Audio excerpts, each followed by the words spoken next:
And Edit it. say it You again. you might edit it out. Yeah, 100%. Yeah. I just started using video. Um, Mhm. I just started recording video with the podcast. So honestly, I haven't started like using it a lot yet, but I think it's better to have it. And then eventually my plan is to put these on YouTube, but they'll be edited before they go out. Or I probably will use like clips of it for social media. So Yeah. actually, like I find video draining to finally like to get all like in, but but everybody likes video, so People like it. Yeah, I yes, do. yes, yes. All righty, well, why don't we go ahead and get started? Okay. All right, so thank you so much, Cheryl, for agreeing to come onto the podcast. We had a fantastic conversation on Instagram, and I was like, we got to continue this on the podcast so we can dive in further. So thank you for being here. Thank you for having me. I'm excited. Yeah, so why don't you start off by telling us a bit about yourself and your work and your family? Yeah. So I'm Cheryl Sew Hoy, and I'm a mom of two kids, an older daughter who's 4.5 now, and my son is about 2.5, so they're 2 years apart. And I guess should I talk about like sort of my kid's birth story and why I started this company? That's exactly what I want to hear. Like, what made you decide to start this company? Because it's a great story. Okay, great. Yeah, so I'm an entrepreneur. So I've started multiple companies. This is my third company.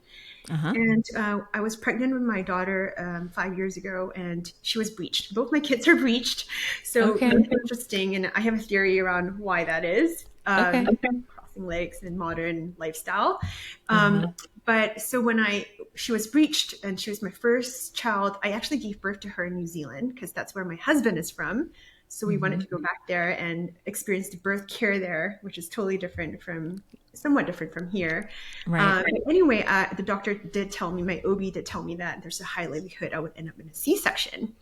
So I researched and I took some time off work, researched if what the C-section would mean for her lifelong health, because I remember hearing that they may be some negative effects with the C-section. I didn't really Mm-hmm. understand why, and I really wanted to. Then I uncovered all these papers explaining how the microbiome of the mom gets transferred to the baby at birth, was fascinating to me, and I can explain more about Mm-hmm. that. And because of the C-section, my baby would bypass that and not get all the gut and vaginal microbes from me. And Right. also, in addition, she would be having antibiotics during the C-section.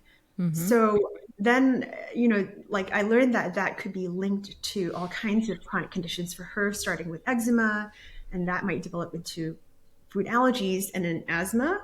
But really, that whole atopic march of allergic diseases, that's a progression, is a Mm-hmm. sign that her immune system wasn't really developed or set up correctly in the early days, in the first 1,000 days, because of the disruption during birth and with the antibiotic exposure. Right. So I was like, oh no, would I have screwed up my baby with a C-section? And this is even before I had a C-section. Right. And then I was like searching for papers, like, okay, is there a way to restore her gut? And then also uncovered all these papers around how I could. And by 1 year of age, the child, if the C-section is signature, there's something called a C-section signature in the microbiome of the baby. Mm-hmm. Um, if that has disappeared by 1 year, then her risk for asthma would have reduced by 3 or 4x. So I was like, I'm going to do all these steps. So Sure. anyway, that's what I did.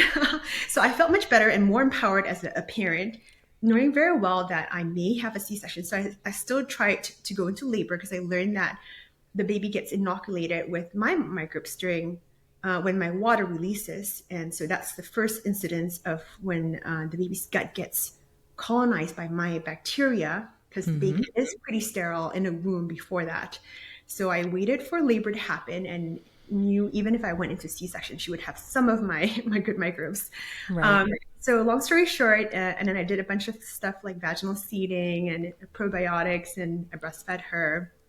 Um, Fast forward 6 months, she did have a mild form of eczema, um, but I was hoping that what I was doing had made it mild instead of severe, because I do know moms who have kids with pretty severe eczema, And then I did all the steps, and I was wishing there was a way for me to look into her gut to see if that Mm-hmm. C-section signature has been restored, or like is gone now, right? And her gut is Right. restoring, but I couldn't find a test for babies. I only found gut tests for adults. Um, and then I did one for myself actually, because then I learned that there are certain key bacteria that I'm supposed to transfer to my baby during birth and also breastfeeding. Mm-hmm. You continue to Mm-hmm. transfer your microbes through breast milk, which is Yep. fascinating too. That's something new that I had learned through this journey. Right. And I found out that I didn't have those key microbes myself for various reasons. I found Sure. out formula fed as a baby. I almost didn't get any breast milk. And then I also had a couple rounds of antibiotics in earlier life. And these key bacteria are very sensitive to antibiotics. So that may have explained why I don't have it. So then I knew that, okay, my baby might need extra support. Anyway, fast forward 2 years later. So I was pregnant with my son, and I was Right. like, this time around, I want to start this company. It's crazy how, if gut health is so important for lifelong health in the early Mm-hmm. days, because now we know that 80% of our immune system is in our gut and is dictated by what bacteria we have or no longer have. Sure. And it's created it's developed in the first 1000 days, then why isn't there a test to give parents transparency into what's going on? Mm-hmm. So 1 month after my son was born, and this time I had a vaginal birth at home in the Uh-huh. middle of the pandemic, which is the total opposite of my C-section. Um, Right. I started the company a month after he was born, and started testing his gut and 9 other moms' guts, because they were all like pregnant around the same time. I wasn't having babies around the same time I had my son. So I Mm-hmm. really wanted to do this self-funded experiment with 10 moms, including myself, to collect the data of the mom and the child over 1 whole year and Right. see if there was something significant there that I can then turn into a company, raise funding, and Uh-huh. now create a product that other parents can use. So that's a long story, but that's kind of Right. how I started the company. Yeah, so often things that we do are related to our own personal experiences. So it's great that you took your personal experience and decided to help other moms, other parents get information about their own children. So then why is it important? You mentioned testing your baby afterwards and being able to see if things have improved. But what about testing the mom and her gut and her vaginal microbiome during pregnancy and even while trying to get pregnant? Why is that important? It's so crucial, and that's what I found that um, you should definitely test your baby at birth and over time, in the first year, especially. Mm-hmm. The baby's gut is changing so rapidly, and you want to make sure that trajectory is growing in a good pace. And also, if you had some sort of exposure, an antibiotic exposure, then you want to see if their gut is recovered from that.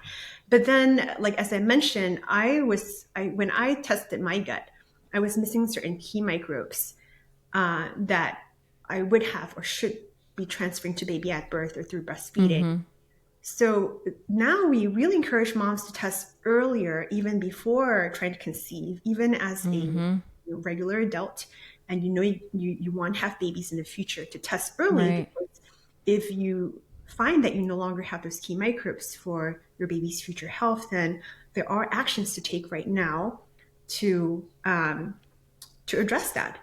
Right. So through dietary means, so eating certain foods that encourage the growth of that bacteria, or taking supplements, certain probiotics. And like there's just so many kinds of probiotics in the market.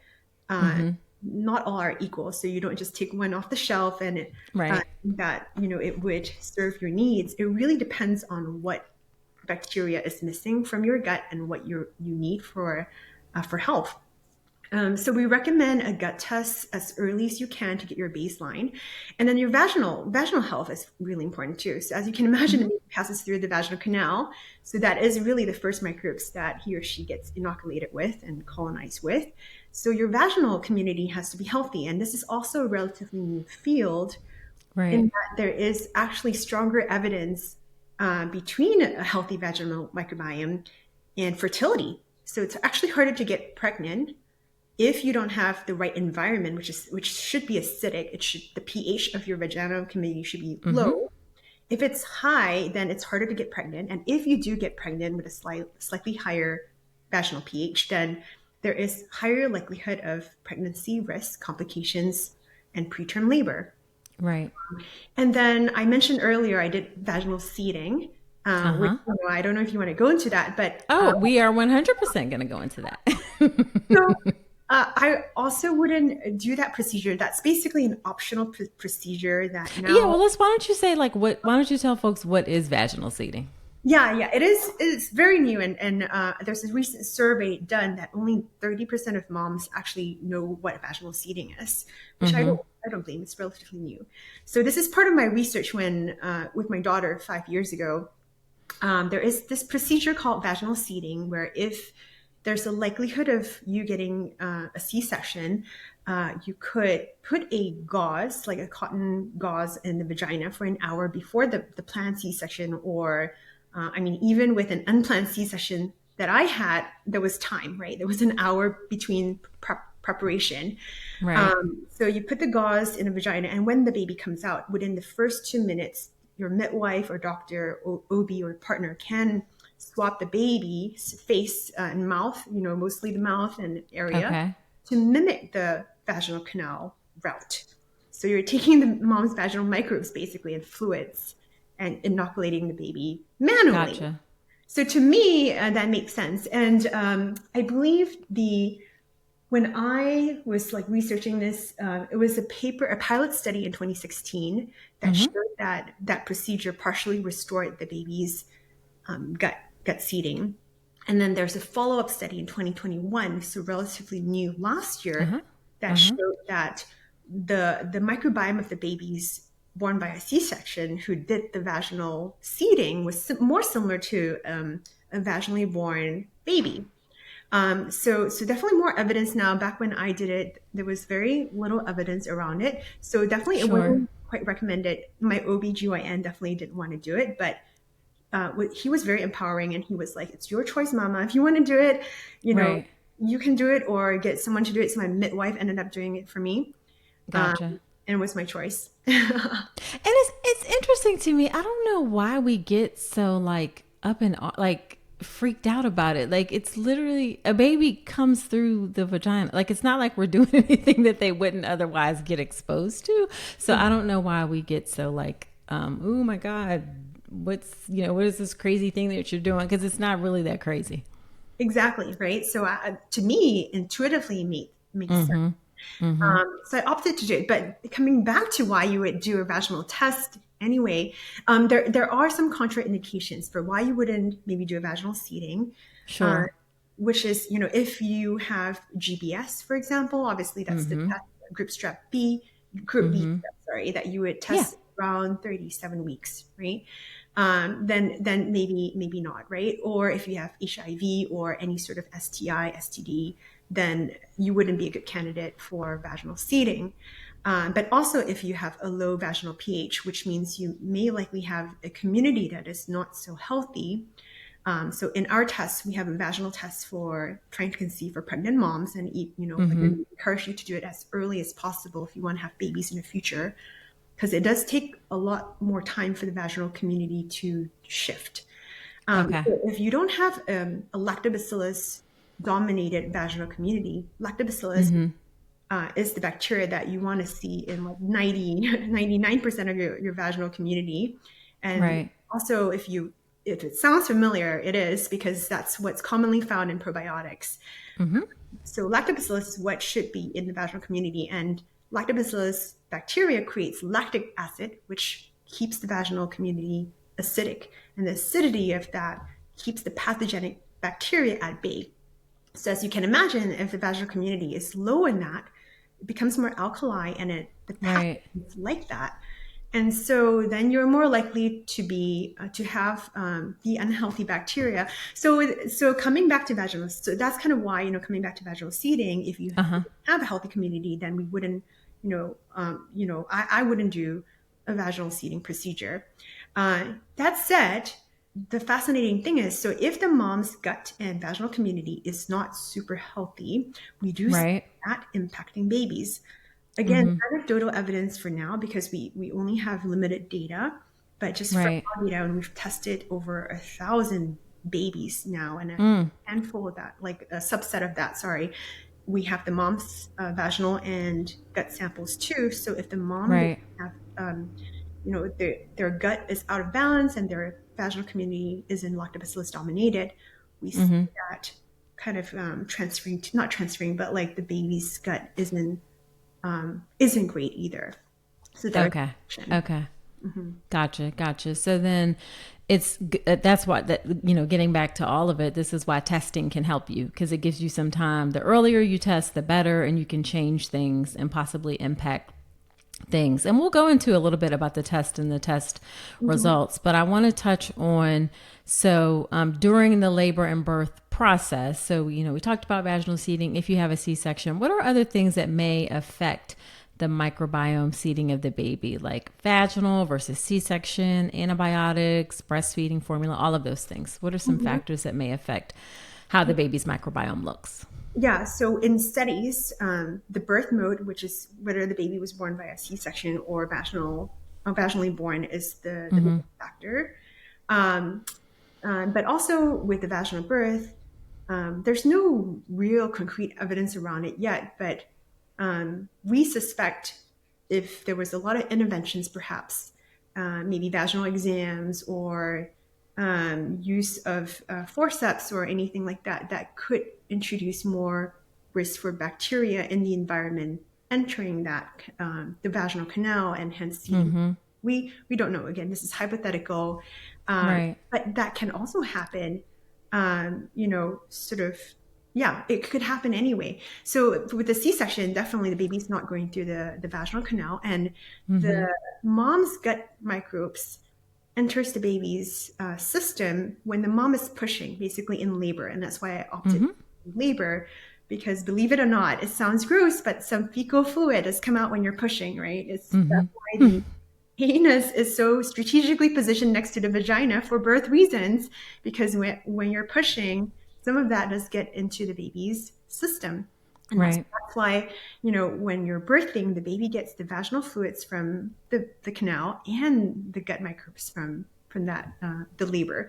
So Right. some C-section babies, microbiome, we see the transfer of mom's microbes to baby being higher if they've gone through labor than say a planned C-section, where they don't get any exposure because the labor hasn't started, right? So Gotcha. sometimes moms feel like, oh my gosh, I went through 35 hours of labor and then I ended up in a C-section anyway.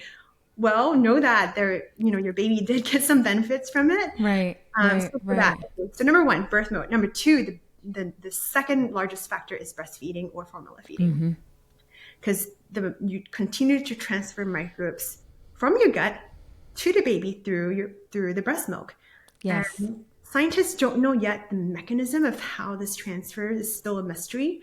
But we also see that in our tiny health tests where, maybe the baby was born by a C-section and the mom breastfed for 3-6 months. And we see those microbes transferring to baby and really changing the baby's gut community, restoring it to a healthy state. And that is the number one modifier that gets rid of the C-section signature that I mentioned earlier. And then there are other Gotcha. And I factors. think that's so important to mention because you don't want people to feel defeated because they had a C-section. That they've set their babies up for this, issues that are going to happen. There's something that can be done in order to help change that. 100%. And that's my own experience, right? Like, I didn't want to feel like, oh my gosh, all the guilt that comes from the C-section that I couldn't Right. control. And like, I had to do a lot of research and find out ways to restore her gut. And I found that there is a path to doing that with the vaginal feeding and the breastfeeding, and then healthy probiotics. So you can either get probiotics in powder form for infants these days, and not all are equal. You need to get the right strains for your baby. Right.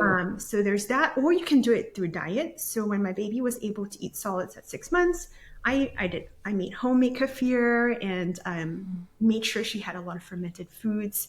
there are dietary means to do it too. And then exposure to animals, nature, as early as 2, 3 months when a baby is ready is really healthy to diversify their microbiome, helps. And, I've changed my household cleaning supplies to non-toxic, non-antibacterial cleaning supplies. I don't use hand sanitizers. We don't use antibacterial soap in the house. All these things Oh, that, that's interesting. yeah, it's been shown to impair the gut microbiome, especially if you have a child. So soap and water is still your best policy. There's no difference between using hand sanitizers and a good soap and water. So all very clean supplies in our household. Yeah, I think that's also interesting because we sort of, our society or culture in a way is like the cleanliness aspect, and you never want to get dirty and those kinds of things, but we're coming to realize that we need to be in our environment. We need to interact and play in the dirt, and all of those things make a difference to our health. It's always been fascinating to me that the microbiome in general, like we literally have more bacteria in and on us than we have human cells actually. Yeah. So it's not that these things are always negative or a problem. It's really about finding the right balance and creating a harmony really that best supports your life and your health. Yeah, there's definitely this fear, especially with COVID, unfortunately, right, around pathogenic bacteria, viruses, and things like that. But as you mentioned, we have just as many bacterial cells as they are human cells in our bodies and on us. So when we eat, we're actually feeding our bacteria, not our cells, but our bacteria. And I grew up in Asia, and peanut allergies were non-existent. There was no such thing as allergies. Really, I mean, there was, but very uncommon. Because I guess we would get out in dirt and play. And, in the old days too, our parents used to do that a lot. And then here, as we get more urbanized and live in cities, like you mentioned, we become so clean. But now with my kids, knowing what I've learned, I get them, they're dirty when they come back I put them in a very nature-based daycare. And that also has been shown in studies to impact the child's growing microbiome. Put them in a daycare that has grass and nature and where they're out a lot versus in a sterile environment makes a huge difference for the diversity of their microbiome. So now I'm like, get dirty, go mix with pets in nature. They come back, dogs will be licking them. I'm like, that's good for you. Right. Exactly.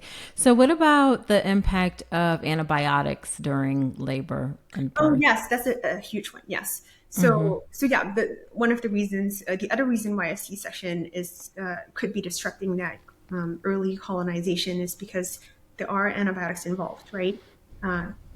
Obviously, when you're going through a C-section, it's administered through the mom, and it does pass on to baby. It does pass on through the placenta. Or if the mom had group B strep, which we hinted about earlier, then she may need intrapartum antibiotics. So the science there is, it depends how long.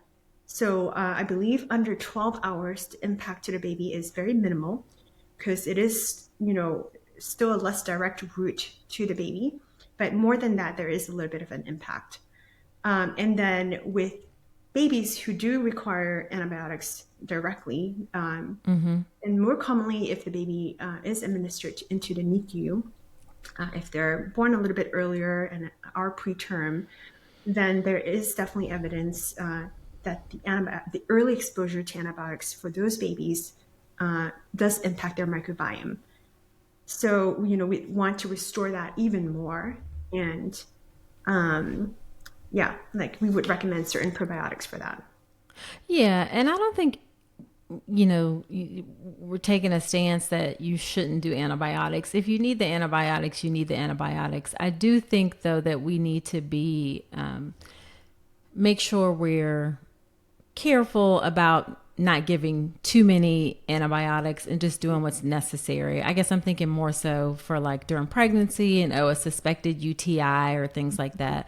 Like you can wait to look for sure, to make sure you have an infection. Like doing antibiotics just in case, it is not always necessary, and we're finding may be harmful. So just it's not quite so, hey, just take this Exactly. antibiotic kind of thing. It may impact some of your good bacteria as That's well. my story. So, so when I was in the trimester, I was doing all the regular tests, and I think the count for the UTI bacteria, some Streptococcus species, was a little bit high, but I didn't have UTI yet. And at the time, my prenatal, she wasn't in my OB, but the prenatal counselor was like, you should take this antibiotics just in case. So I was Right. prescribed that. And I'm a first time mom. I was like, okay, I'll just do whatever the doctor tells me to. So I did Right. it, and then midway through the course, I got UTI, and then they had to switch me to a higher dose antibiotics, Mm, and I was like, and that was honestly my first kind of like, wow, I had no idea. If I had known, I would have researched this a lot more and right. held back on the antibiotics, because I could have drank more cranberry juice and eat more garlic, or taken a vaginal probiotic, or did other things, or like drink more water. There's just a lot of natural Right. remedies, because I learned now why I actually had the UTI, because the first dose of antibiotics actually probably wiped out even my good bacteria, Mm-hmm. and I actually got the UTI. I was already susceptible, so it didn't help, right? Yeah. Yeah. And you really want to be with antibiotics careful, like what exactly you're treating, and not just like giving them sort of like, hey, let's just try this and see what happens. You really want to be clear. So yes, for sure. I mean, it may have even like got an environment where whatever bacteria was actually causing your UTI, it knocked out good ones, and maybe it gave an environment for the one that caused the UTI to grow because the good ones weren't there to help. So you definitely want to be careful about that. So let's shift and talk about the tiny health test. So how do the tests work? So there's gut, pregnancy, baby. So how do the tests work? How do you do it? All that kind of stuff. Yep. So we're an at-home testing company. So you order a kit from our website, tinyhealth.com, and it comes to you in a box like this. And basically, you get a swab for a gut test that looks like this. And if you're sampling your stool, you're wiping with a toilet paper as usual, and then sampling from the toilet paper. Hopefully, you have enough material there. And then you Right. throw it into an envelope and send it to our lab. Our lab sequences it, and you get your results back in about 4 weeks. So we would recommend to do that as early as possible, as I mentioned, so that you have more room to address any imbalances. Typically takes 2 to 3 months. So as you can imagine, like the time frame of pregnancy is 9 months. Right. So there, it is a shorter route. So, really as early as possible as you can test for the gut. And then we also have a vaginal test. Comes in the same box, and you're swabbing your vagina with a longer swab, basically, and it's not too different from what you do at the doctor's office. And then you get insights around what microbes are in your vagina as well. So we recommend those Okay. tests. And then, I think as early as possible, and if there was something that you need to intervene, like if you had high sperm or GBS, even some of our moms use our test to detect it earlier so that they can take action. And then actually next week, we're publishing a gestational diabetes biomarker to see if your microbiome has a signature for that, or a higher predisposition for GDM. Right. Men and women, that's the thing. Like we don't know what are all the tests that we are going to take during pregnancy Uh-huh. until we get pregnant, and then it's a little bit too late then, because if we test positive for something like the glucose drink that you have to take in, I think, the 25th week or something. Yeah, between 25 and 28 weeks around there. Yeah. And then it's like, it's very influenced by diet and exercise, but there's some genetic component, obviously. But if you Sure. find out at 25 weeks, there's just not too many weeks to modify it, right? And then you do the second test. And then if you do get gestational diabetes, then you may have to take certain drugs, which also is not great for the mom and the baby. So we have a gestational diabetes biomarker coming out, where if you are really early on in your pregnancy, before that 25 weeks, or if you're trying to conceive, you can see if you have a slightly higher risk for that. And you can already start to take action and change your diet and take certain supplements to address that, certain probiotics. So that's kind of why, again, emphasizing early testing is crucial. And then, so you might want to do another test towards, the end of your pregnancy to see if those changes have been addressed. But you don't have to. But the more important thing is then when the baby is born, you want to take a 7-day test for the baby, the stool test, because that gives you the best picture of what seeded the baby at birth and whether or not some of your microbes transferred. Because there's, again, literature showing that the more microbes transfer from the mom, the better the health of the baby. And nature has it such that when the microbes come from the mom, they're usually beneficial microbes, not unfriendly microbes. Gotcha. The baby gets unfriendly microbes from the environment, whether it's the hospital, the doctors, the partner, the things, home environment. Gotcha. So are there some specific key microbes that you are looking for, either that are present or absent during pregnancy and for the baby? Yes. So in the gut bacteria, we're looking for bifidobacteria. And again, this may sound familiar because bifidobacteria is very commonly found in probiotics. Really, you find mostly 2-3 kinds, which is lactobacillus based, more for the vaginal health, and bifidobacteria. It's a mouthful. You may find some bacillus spore-based probiotics, but that's not going to colonize your baby's gut at birth, usually. So bifidobacteria is what we want to see transferring to baby. And this bacteria should be 30 to 90% of the baby's community in the first year. And it's very protective. It trains the baby's immune system. It's very efficient at digesting the HMOs in breast milk, the human milk oligosaccharides. So 1/3 of your breast milk is made of HMOs. And this is prebiotics or food to the probiotics or the bifidobacteria. So even if the mom is breastfeeding, the baby can't digest the HMOs in the mom's breast milk. It's the bacteria that digests it. So it's really fascinating. Like, again, proving the point that you are feeding not the baby, you're feeding the baby's bacteria. Right. So if the mom didn't have we look for 4 specific strains of bifidobacteria.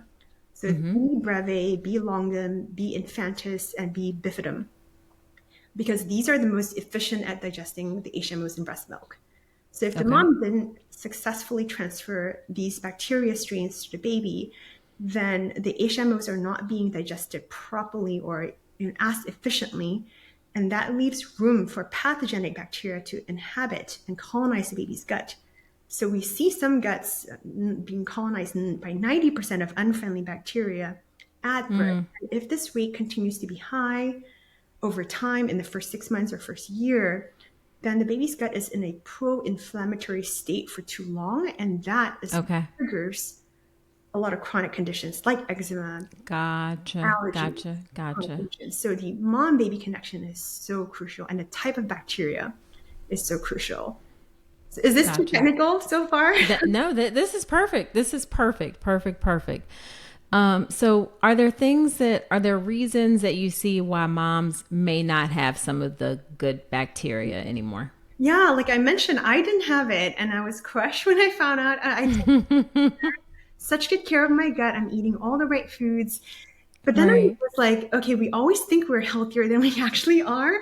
And when I properly think back, I'm like, okay, I really just changed my diet in the last year, when I was pregnant. And before that, you really look back, I'm like, okay, I wasn't that healthy. One of those things, or trying to improve is one of those things that will really change you, right? Your lifestyle and your diet. So that's not enough time. I mean, you need, I have had 30 plus years of maybe a less healthy diet. And it takes time. So that's why we see it early. So mom's diet for sure, but even more so antibiotic exposure. The younger you are, again, if you had antibiotic exposure in the first 1,000 days as a child, so between birth to about 2, 3 years old, the more antibiotics you were exposed to as a child, the less likely you will still have those bifidobacteria if you're not taking action to restore it after the treatment, after exposure through diet or supplements. Then you may not even have it. And then formula feeding, as I mentioned, I learned, I had no idea in the 80s, formula was really popular. So, Right.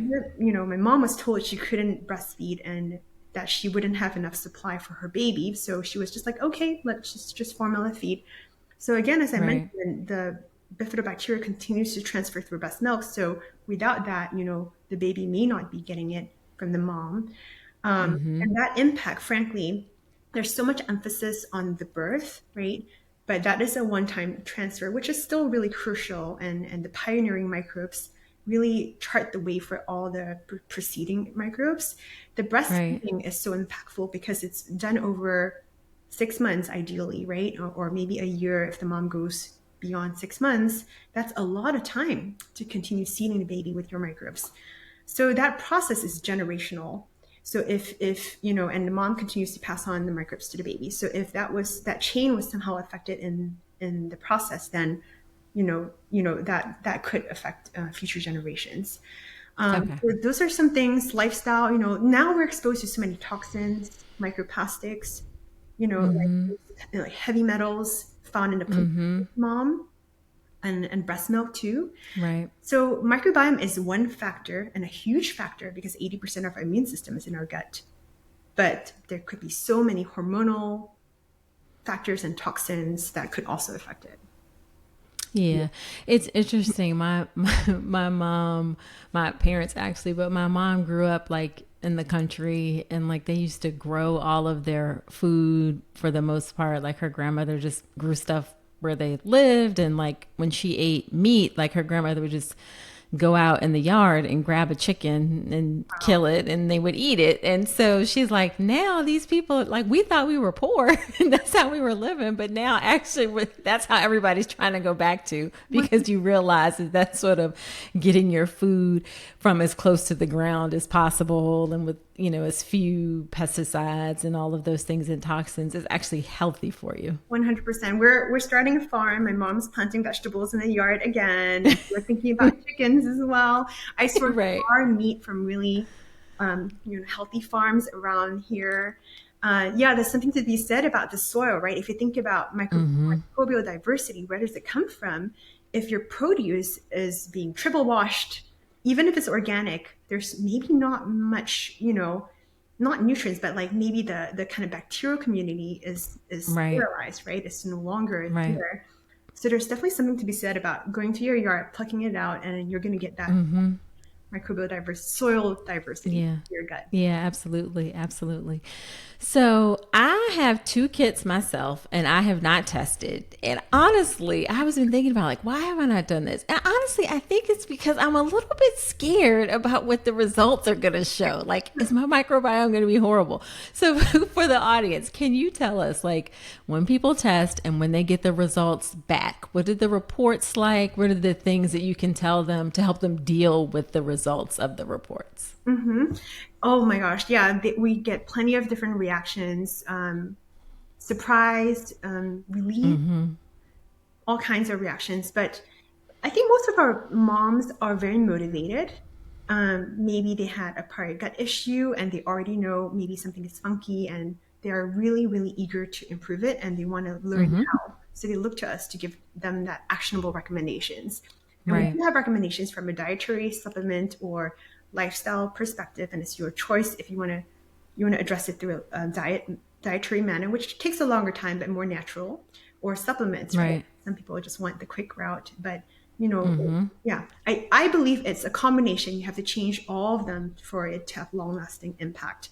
So a lot of our Sure. moms are very motivated, and especially when you have a baby, and if your baby is exhibiting some symptoms like colicky, gasiness, frequent cryings, frequent wakings.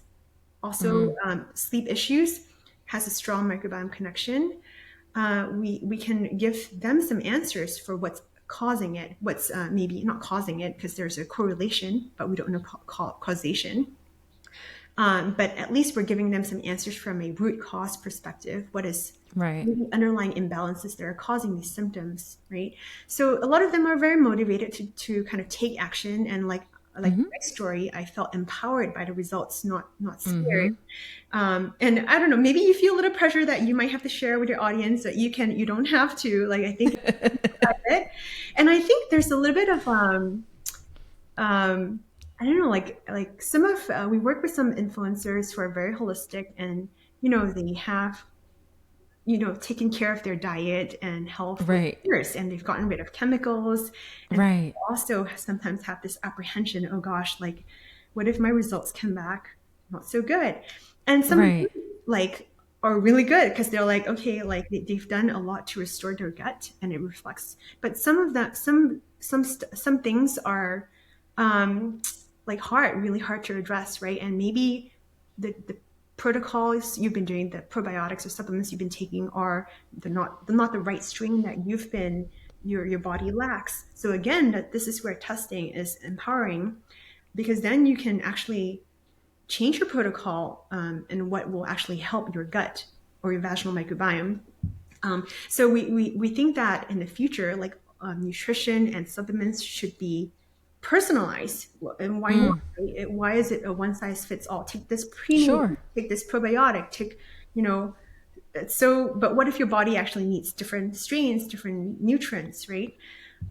So we hope that our test is more empowering in that once with the microbiome, you can fix it because it changes, right? Even though as an adult, we always say that an adult microbiome is much harder to modify. It's possible. Right. It's not like a genetic test. I think genetic tests are more scary because it's inherited and You can't do anything about it. Right. can't do Right. anything about it. But with the microbiome, you absolutely can.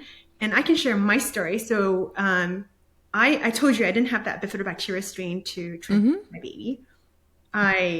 Through some evidence-based findings that we have, and now we're recommending it to our community customers, I managed to go from 0.1% to 5% of Okay. the bifidobacteria strain that I was lacking, and now I have it in healthy amounts. And then my vaginal community, I found out, was not great either. It was not lactobacillus dominated, or was dominated by the not so good kind. And so I did some suppository, and I took some vaginal probiotics. The first round I did for 2 months, it didn't show any improvement. It showed a very slight improvement. I was a little bit disheartened. Then I did another 4 months. So it took me 6 months, hard work. And finally, I'm at 98% community state type 1. So I'm at a really good community now. So it took time, but I got there. So there's hope, and there's Gotcha. success stories. Okay. I love it. I love it. And in the reports, you're giving people those specific things that they can do to change and to improve. And then speaking of results, I'm curious, what are some of the most like surprising results or things that you've seen as a result of these tests? Yeah, and it's all related. I'm glad you asked that. So again, we would have expected that the babies that were born by a C-section or maybe formula fed had maybe not as great of a gut, but that's not always what we find. So even vaginally born and sometimes home births, exclusively 100% fed, breastfed babies, guts that don't look good. And we're like, Wait, really? Like vaginal birth and even home birth? and when we look at the baby's gut, they have a strong C-section signature. That's And interesting. so this is where we ask for reactions from parents. They are disappointed when they get the results back, and they're surprised. They're like, I don't understand. So we always tell them, well, this is what the results show. We don't know why, but we would highly encourage that you test your gut too. So then the mom Right. has her gut, and then we do see that bifidobacteria strain that I was talking about missing, Mm-hmm. oftentimes Oh, missing. okay. Again, if that didn't pass on because the mom didn't have it to begin with, then it's more fearable to pathogenic bacteria to colonize. So, it's not a guarantee. Birth modes, feeding modes, although it's still, better for baby for various reasons. Like breast milk, for example, has Right. hormones and antibodies and other nutrition for the baby, but the bacteria component is often maybe not talked about enough. That part is important too. So that's kind of what, Wow. again, I know it's a lot of weight. I think the thing that is hard is there's so much weight already to the mom, and then this is yet another thing. So sometimes we are very conscious about that at Tiny Health, when we talk about the mom baby connection, because we do see, again, the science is kind of, supporting that connection, mom baby connection, much more. However, um, when we see our families test, they want to test dad too, and they want to test the older siblings and all that. And so other family members definitely have an impact on the baby's gut too. So it is primarily the mom because of the birth and the breastfeeding, but other family members, if they have um, gut inflammation or if they have high levels of pathogenic bacteria, that can also impact the baby. Yeah, for sure. I think there's definitely, not I think, I know there's definitely some research that shows that families' microbiomes may be similar. So Mhm. just because they live in the same environment or exposed to the same things. So that totally, totally makes sense. Mhm. So as we wrap up, what would you say is the most frustrating part of your work? So, we launched a product about 6 months ago. So not too, we're a very new company, and thank you again for being a part of our advisory board. You've been amazing as our medical advisor. Oh, well, thank you. Um, yeah. So I think maybe the frustrating part is in the earlier days as we're developing the reports, as you may know, some of these terms and bacteria names are pretty foreign to people. So there's a lot of education Mm-hmm. that we need to do, and constantly changing how we project or how we display the results and information. So early Right. on, it was frustrating when maybe a report came back and the baby's gut didn't look too good, and there was really actionable ways, especially early on, where the parent could address the imbalance, but maybe our report was too complicated and that point was missed, and the Gotcha. parent didn't take action or unsubscribe and all that. So that was really frustrating. Now we've come a long way improving our product and make it really clear. Every report comes with an expert review, really someone, our medical doctor on board. She's a pediatrician and microbiologist. Mm-hmm. Handwrites each note for the parent to really emphasize which is the biggest impact thing that they can do right now for their gut or their baby's gut, and offer consult calls. So that has improved our recommendations tremendously. So in a way, for most frustrating part is if a Mm-hmm. point was missed where we could have even maybe prevented a chronic condition for the child. And then the most Gotcha. rewarding part is when we do, Uh-huh. we see a resample, the baby's gut maybe not looking super great initially, and that changing 180, and Right. or the baby's symptoms or conditions going away, improving, or the mom getting results like I did, where I had zero and now I have 5%, um, Right. and then them being so happy to see that. Yeah, yeah, I can imagine. I can imagine. So, what is your favorite piece of advice that you would like to give to expectant moms, expectant families? Um, hmm.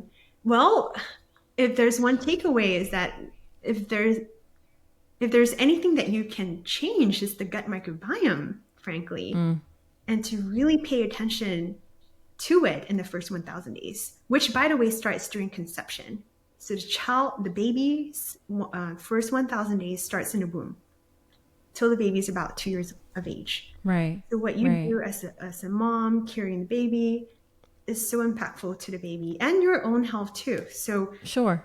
with microbiome, it is malleable and it's changeable, and you can restore no matter how seemingly bad your gut is. You can change it. So really, it is what I learned that is so empowering, and this is what I wanted to bring to other parents. Yeah, absolutely. I love it. I love it. So where can people find Tiny Health and the kits and all of that good, great stuff? Yeah, we are at tinyhealth.com. So check out our website and our science page, or you can read about my story in my about page. And then we have a whole family suite of gut tests. And then follow us on Instagram to get educational bits of information. So that's at tiny.health. Okay. All right. Awesome. Well, thank you so much, Cheryl. I am so thrilled that you were able to come on and have this conversation. I know folks are going to find it useful. Thank you, Nicole. And I'm going to do my testing. I'm going to do my testing. Yes, and then maybe we'll come back and review it if you want. Yeah, absolutely. Absolutely. All Awesome. Thank right. you for So having let me. me just, yeah, thank you.